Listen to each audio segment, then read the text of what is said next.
Welcome back to PHAE'S PLACE, a podcast where dreamers have the liberty to dream. I'm your host, Phaedra, and I am so excited that we have this time to dream together.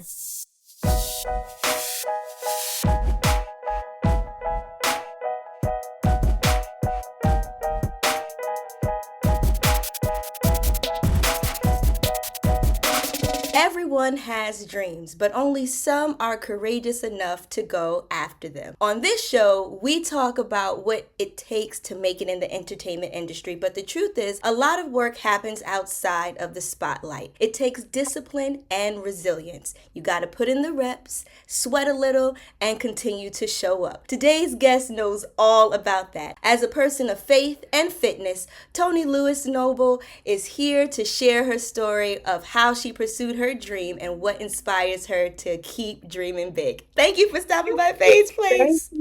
Thank you so much. You're welcome. How are you doing? I am good. I'm great. I cannot complain. Awesome. So take us back to 5-year-old Toni growing up in California. What did she dream of becoming? To be honest with you, nothing that I am today. I originally wanted to be an artist. I discovered early on that I could paint, I could draw. And so from the time I was probably in the third grade, I started having paintings and things that were showcased at school that won prizes. And I painted and drew all through high school and even into college. And I originally wanted to be a painter, but you think about it and people started telling, well, can you really make a living being, and it's like, well, can I? And so I began to question that. And so I did not pursue that. Well, I'm going to study accounting. So I started off studying psychology, then accounting. I would have never chosen this for myself. It's almost like it chose me, ending up in the fitness industry, because of my own personal struggles. But I still love to draw and paint. I don't do it anymore. But what I do to kind of quench that desire is I go to a lot of art exhibits. I go to a lot of museums because I just love looking at beautiful things. I love looking at beautiful paintings and sculptures and things like that. And I'm the type of person, I can look at a sculpture and see 20 different things. And people, and I'll say, do you see that? And they're like, no. You don't see? They're like, no, I can see It's right there. Open your eyes. Yeah. So yeah, that was really what I wanted to, growing up, I wanted to be an artist, and it didn't quite happen, but it's okay. What are some of the things that you enjoyed making and painting?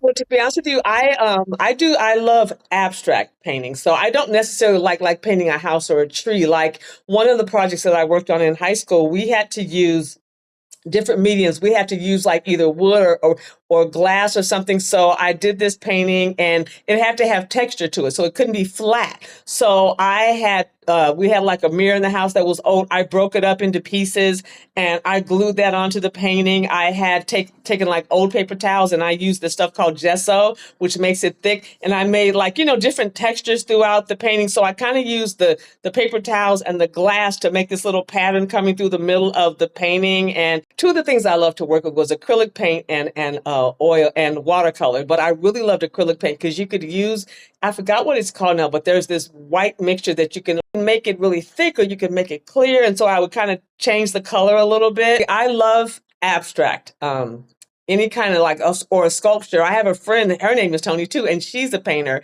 and she does a lot of sculptures. And I could just look at it and you just kind of almost you can feel their hands when you're looking at how they move through it. And then as far as drawing, I actually love to draw people's faces. So yeah, it was on the one hand, when it came to drawing, I wanted to do faces and people's features from their side features. And then with painting, I wanted to do something. I didn't want it to be oh, that's a house, that's a tree. It's this is, and you look at it and whatever you get from it is what it is to you. Yeah, well, the saying goes, beauty is in the eye of the beholder. That's right. Yes. Well, I hope you do get a chance to draw and paint Maybe one day, your free time. When I really retire for the 39th time. That's good. That's the great thing about life. There's no set structure. There is no set structure at all. Evolving. Exactly. I love that. Now, you are a personal trainer now, and you started this journey while you had a full-time career. What made you decide to take this first step? You know what? I started working out when I was 21, and it was originally for me, I come from a family, we were overweight, had health issues and things like that. And as I got older, just becoming more aware of the challenges that ran in our family. On my dad's side and my mother's side, both high blood pressure and diabetes ran in the family. And on my dad's side, I mean, there was, I don't know, I think it was 10 of them. They all died of high blood pressure related illnesses or uh, it was either aneurysm, stroke, heart attack, or some form of cancer. And so Wow. growing up, seeing that, of course, that kind of shook me. And it was like, ooh, I don't want to be like that. Right. But then as I got older, I struggled literally from the time I was in junior high school until probably I would just say about 10 years ago with my own weight.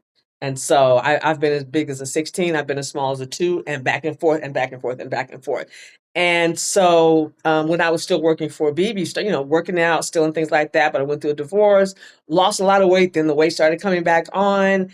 And I was like, you know what, this is it. I can't do this anymore. And so it was during that time that I really got really serious about working out and really started to try to really learn more about, because I realized even though I had been working out, I really did not know what I was doing. I was going to gym, but it was like, okay, you're in the gym for 2 hours, but nothing's changing. Your body is staying the same. And so ironically, my ex-husband was the one that encouraged me. He's like, you're always, because when they started seeing the transformation in my body, they were like, can you help me? So I was helping people, but I was helping them for free. And it was like, I was, training them, or I was putting these programs together for them, or I was putting an eating plan together. And then they wouldn't do it. I'm just taking all this time and I'd be mad. I'm like, I did it for 3 days. And then what did you do? So my ex-husband kept saying, he's like, you really need to pursue this. He said, because you're really passionate about it, and really I'm passionate about it because of my own struggles, because I know, I've had food addiction and sugar addiction and what I say food abuse, like just overeating and emotional eating and all of that.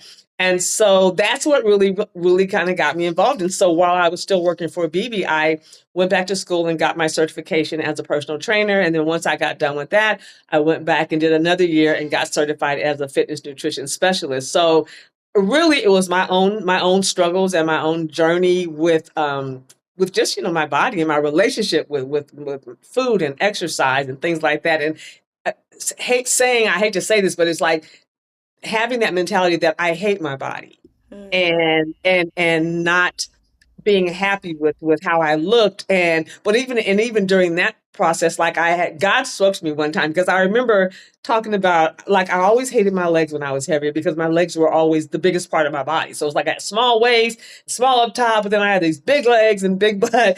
And I remember one time saying something about, I hate my legs. I was in my mind thinking and not really saying it out loud. And God said, so what are you saying? Like, are you saying you don't like the way I made you? And I Oh. was like, no. He said, but you are.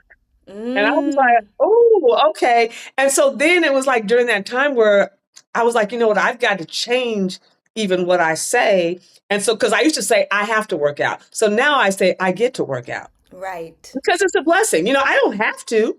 I could choose not to, but I get to. I get to move this body that God blessed me with. So that's how I've been doing this now for 9 years, but that's how it got started.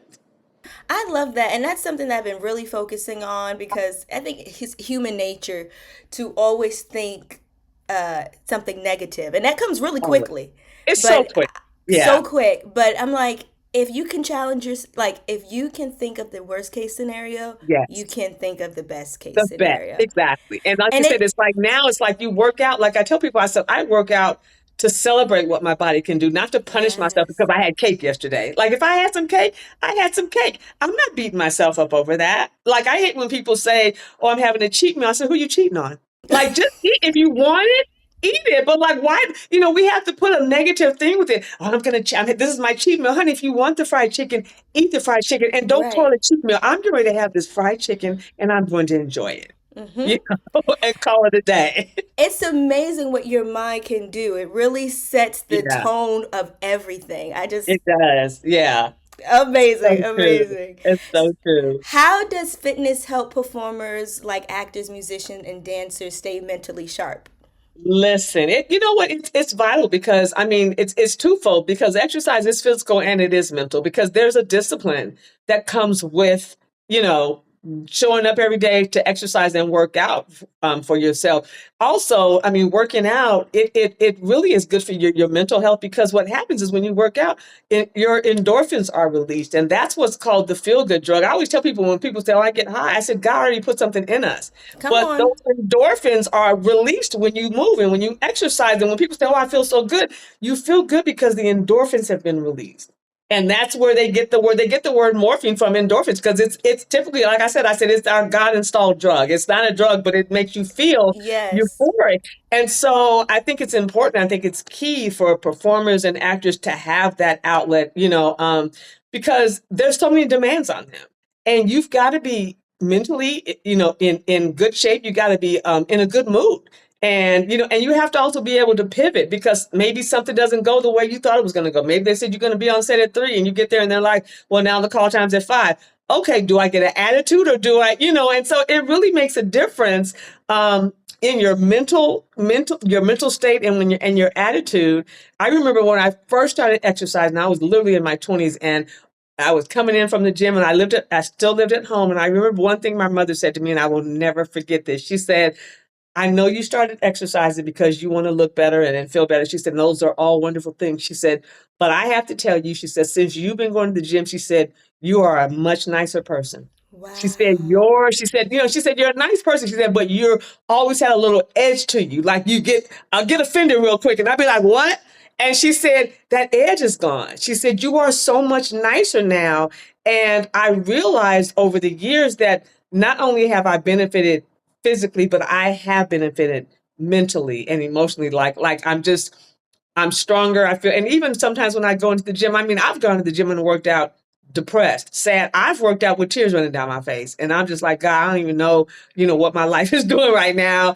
But it's like, I'm going to just do this one good thing for myself in spite of that. And it really does make you feel better. It's not that your problem might still be your problem when you walk out that door, but you just feel better. And I use that time a lot of times to talk to God and just kind of process things and work through things. And for me, it's become like very, very spiritual and physical at the same time.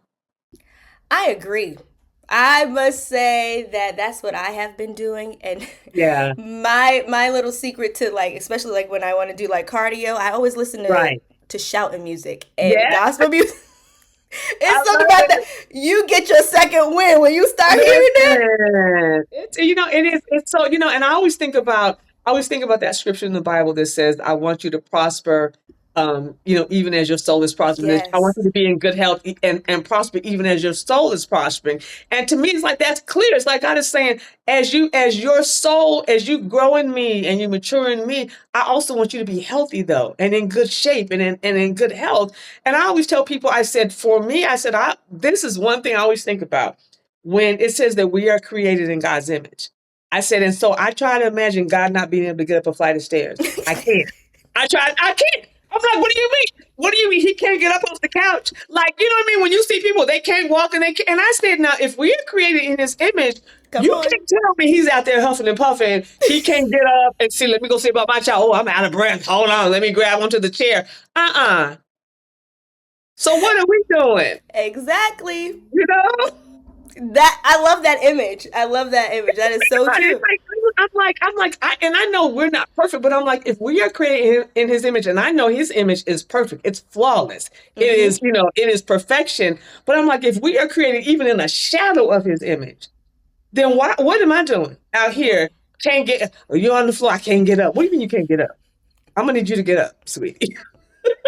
No, true. And exercise and spirituality is the same thing, because you have to exercise to be a good Christian, right? You Because, do. Yes, somebody talk to you crazy, it's natural for you to pop off. Amen. Praise absolutely, God.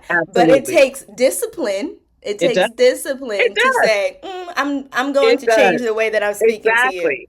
I had a conversation with a friend of mine, and she's an evangelist, and she sings, and sometimes for a while she was posting stuff on social media talking about her food struggles. But then one minute she's talking about God, and I said, you gotta stop doing that.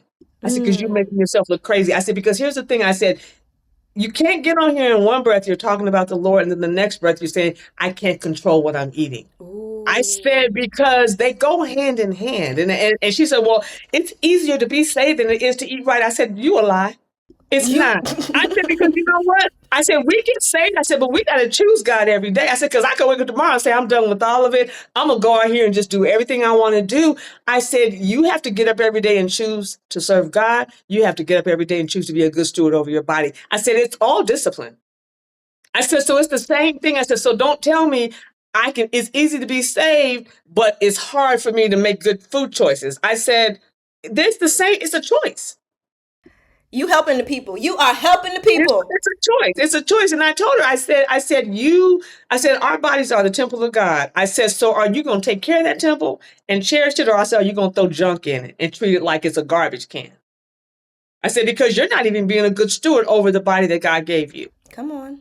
And so, so after that, she's like, okay, I see what you're saying. I said, but this back and forth. I said, because I have found with me, when I'm weak in my relationship with God, I'm also weak in my food choices and everything. Everything is in raggedy in my life. If I haven't been reading my Bible, praying and studying and being disciplined in that, I'm somewhere eating gummy candies and French fries and look, work out 2 hours and let me go get these cookies.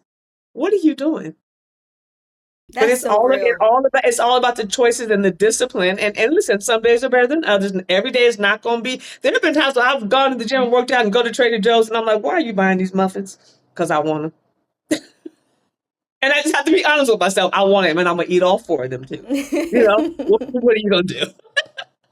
Now, that's so funny. And I love that we're having this conversation because I was reading somewhere that now they're recommending exercise as the first step to remedy depression.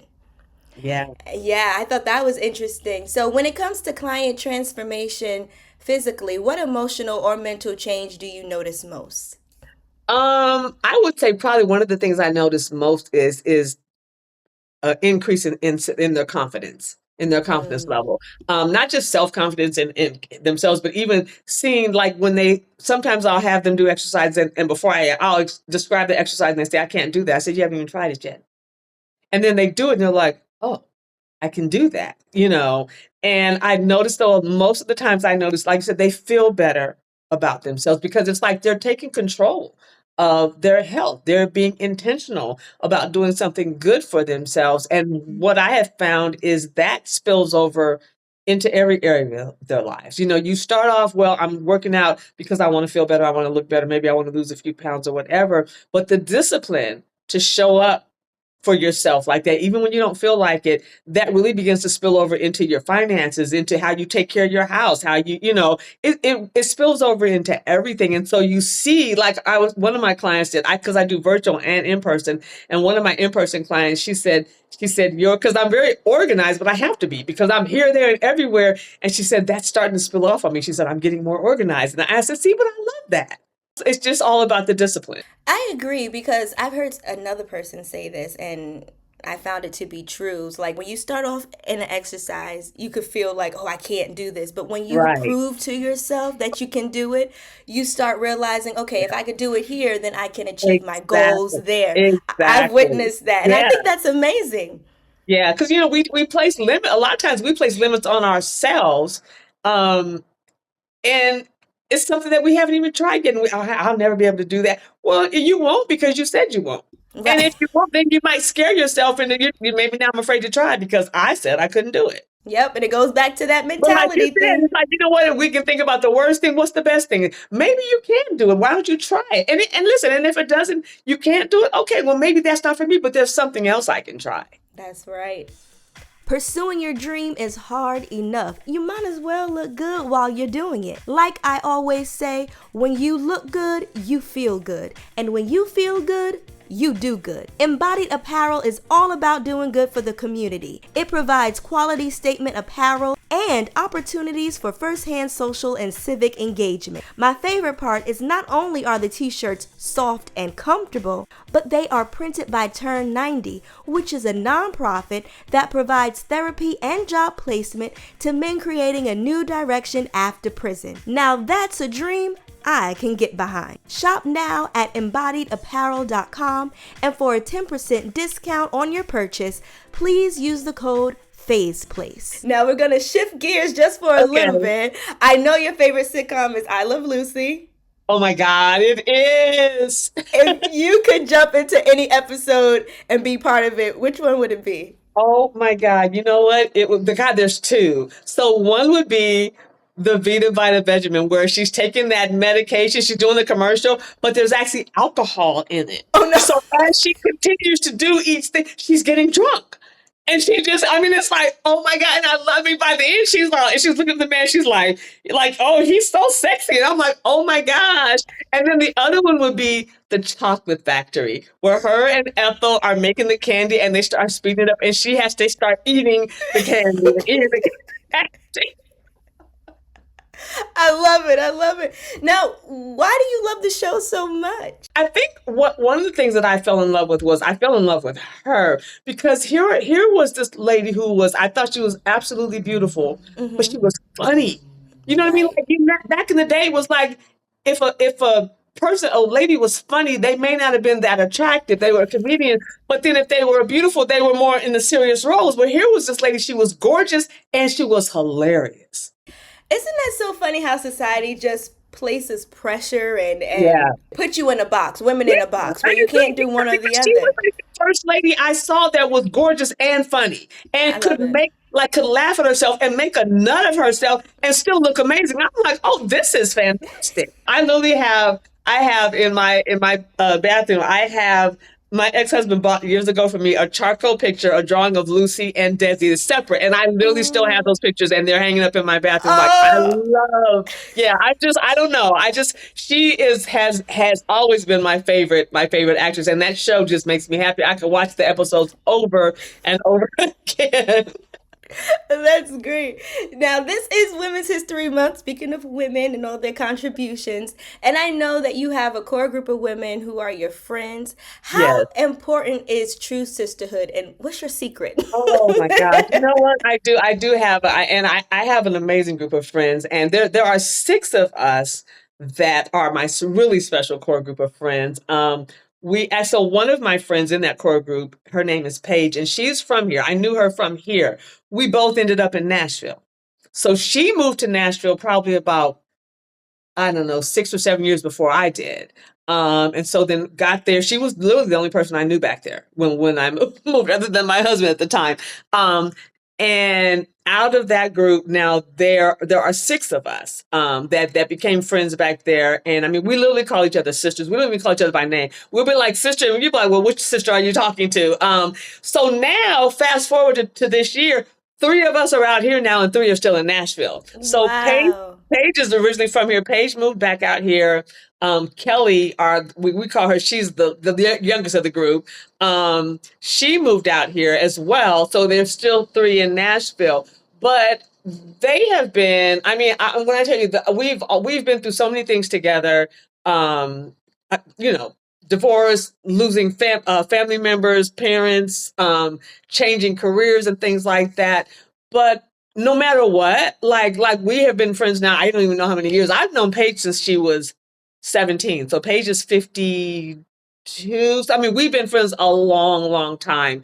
And I'm thankful for it because they've stuck around good and bad. It doesn't matter, high or lows. I mean, a lot of times we all go through things in life and some people come and some people leave and some people are only there when things are good and they've been there no matter what. And I just think it's so important though that when it comes to friendship and sisterhood, that you really though have genuine people that really care about you. Like I will say this, they could tell me when I'm wrong. Look, Tony, you're wrong. They're not going to tell me what I want to hear. They're going to tell me the truth. It might hurt my feelings, but I always tell people, I said, I would rather you hurt my feelings and tell me the truth about myself than lie to me Right. and make me think. And if I'm out here acting a nut, please tell Right. me that I'm acting crazy. Don't have me out here because I can, listen, even at this big old age, I can still pop off. And it's like, and one of my friends told me one time we were in Nashville, she said, you have anger issues. I said, no, I don't.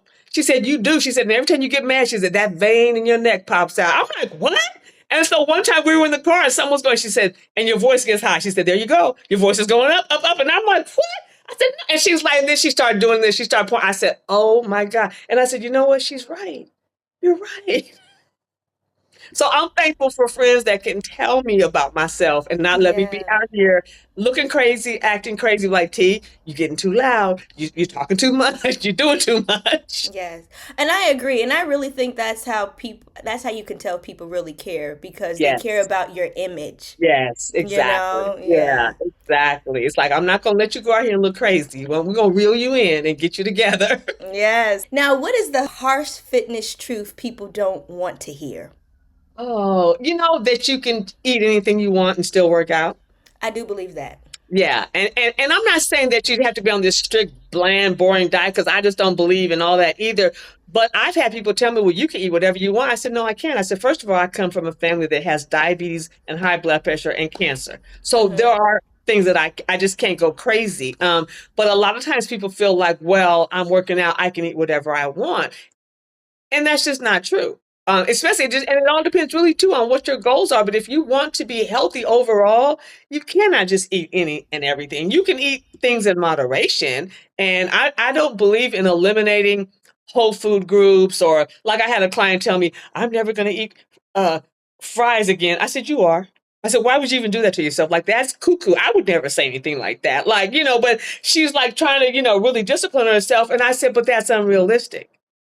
But I think, a lot of times people feel like, well, I'm working out. I can eat whatever I want. And you still have to be mindful listen, the ingredients that are in some of the foods that we're eating, what things run in your family, because all of that plays a key role into how Mm-hmm. you're going to age as you get older. And if you are, if you know you're a diabetic and you just keep eating, it's like, what are you doing? What you know you're gonna end up on insulin. What's the problem here? I had a friend, she was dealing with high blood pressure and she was on medication and we were somewhere and she was eating these little baby bells and those are like 300 and 400 milligrams of stuff. And after about the fifth one, I said, sweetie, I said, aren't you on high blood pressure, man? She said, well, yeah. I said, so why? But you know what her reasoning was? I'm on the medication so I can eat it. I said, no, ma'am, no. But in her mind, and a lot of people think like that, they feel like, well, if I'm on the medication, it's okay. No, you still need to do everything you can because the goal is to get off the medication. Right. And so a lot of times people will use the medication, though, as a license to eat whatever it is that they really should be avoiding. Gotcha. Now, for the people who have limited movement, what are some good exercises for them? You can do, there's a lot of things that you can do sitting down. I have a client that I work with. She's in her 80s and she only has movement from, she can move with a walker, but she can only pretty much move her upper body. So I have her do a lot of stuff in her chair. We do a lot of upper body stuff. I have her do arm stuff we use some bands and some dumbbells, but there are even if you're just like sitting in a chair, like I'll have her do alternating, raising her feet up and off the floor. I'll have her do torso twist. You can just keep her arms straight and just twist right to left. Have her do punch outs where you're just punching your arms out. So there, you don't, what I want to say is don't allow the fact that you only have limited movement to have you to not do anything. Because like, she's the second person that I've worked with that only had mobility from the waist up. I had another client that I worked with who has since passed away, but we did what she could with the upper body because it's like whatever part you can move, you still need to try and move. To keep that strong because I always tease her. I said, we got to keep your arms strong so you can eat all this good food that your daughter buys for you. Yeah. And she just laughs, she's like, yeah, you're right. Now, if you could train any woman in history or, a celebrity, who is someone that you would love Ooh. to train? And do you have Oh, a workout plan for them? maybe I know it's off to him. Maybe Julia Roberts. Okay. That's another one of my favorite actresses. Maybe Julia Roberts. I mean, she's in great shape though, so Yeah. I don't know what I would do with her. She looks amazing, but I don't know. She just seems like she'd be a lot of fun Yeah, I to agree. I work out think with. so. I think so. Do you have an idea for a business, but bringing it to fruition seems so overwhelming? Look no further. Embolden Consulting is a strategy and creative consulting agency that turns bold ideas into thriving ventures. When rebranding my podcast, PHAE'S Place, I needed direction and someone who gets it, who gets me. I tried Embolden Consulting and was not disappointed. The results I received showed that there was close attention to detail and gave me insight of what I needed to make my business work. You have the vision. Let Embolden Consulting help you execute the dream. Their services include strategic messaging and branding development, operational strategy, project management, and marketing campaign design. Email Jodi Iyamu at emboldenconsulting.com. That's JODIIYAMU at emboldenconsulting.com to set up your consultation today. Use the code PHAE'S PLACE to receive a free consultation. Now, is there any advice that you have for those who are aspiring to be a personal trainer? I would just say, go after what you're passionate about. Like, so for example, I'll say for myself, where I really try to focus is women that have given up on themselves. So like find out what kind of clients that you want to work with. Most of my clients range in age from like 30 to 80 and kind of everything in between. I primarily work with women, but I have worked with men in the past. And what I have found for me, I was really passionate about working with those people that had basically kind of given up or felt like they couldn't do certain things. And then it just kind of evolves from there. But my advice would just be to find out, like, what area are you most passionate about? Do you want to work with couples? Do you want to do one-on-one training? Do you want to do group fitness? Because there's all types of ways that you can do. I do one-on-one in person. I also do one-on-one virtuals, but there are people that they like group fitness classes. I got certified to teach step, but I'm like, I have no desire to teach a class of 50 people. I'm like, that's just too much. Oh, that's too much for me. I would love to try those step classes, though. That would be Yeah, fun. they're fun. We had to actually, so it was like to get certified, I was there for 10 hours. And we had to actually like go through all the things and then lead a class. I was like, and I said, Lord, if I don't pass this class, I'm going to end up on the 6 o'clock news. But it was so stressful. But we were there and it was hot. They didn't have no air conditioning. It was like 90 degrees. And I was like, and I just said, God, I need to get a 90% on this. I said, oh, we're going to have some problems today. Now, what are you currently dreaming up? Some dreams that you Well, still hope to achieve? I've got a project that I'm working on. I can't talk about it too much because it's in the works, but I am partnering with one of the other female trainers that trains at the private gym that I work at in Hollywood. And we are working on a project. So there is 40 years between our ages. She is 26. I am 66.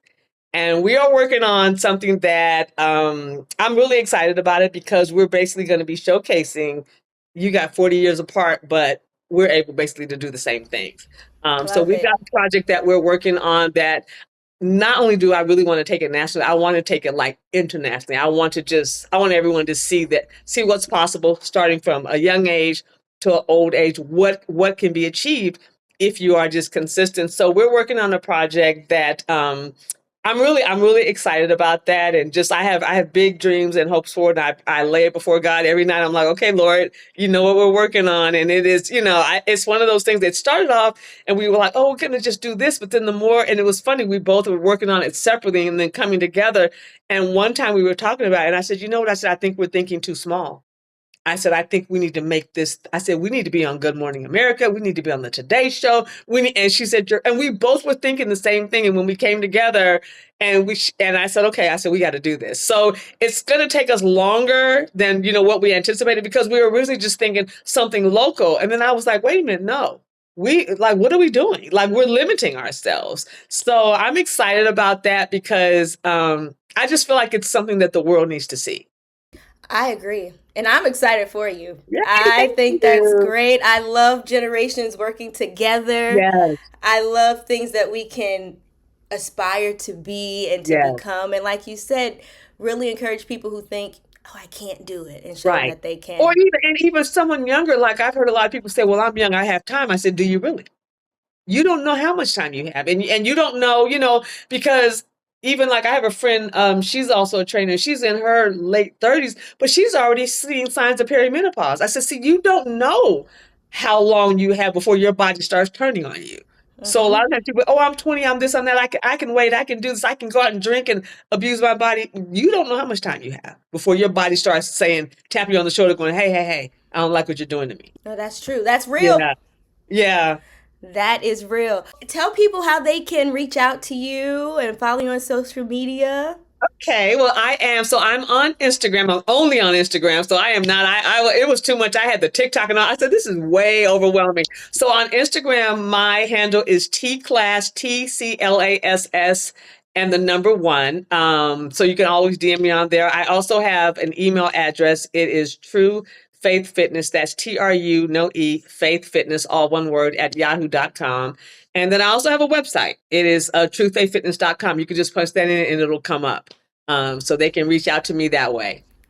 Wonderful, wonderful. Thank you for stopping by Phae'S Thank Place. You are you. welcome back anytime. And to our listeners, if you enjoyed this episode and what we're doing here on Phae'S Place, please be sure to give us a great rating on Spotify and Apple Podcasts. Tune in next Monday with another episode with you in mind. I love you all for listening. This podcast episode was recorded with Riverside. Hi friends, it's Phaedra, and you are listening to Phae'S Place.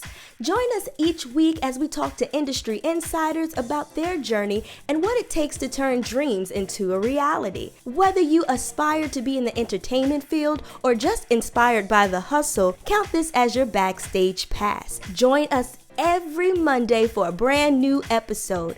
And also follow us on TikTok, Instagram, and Facebook at Phae'S Place.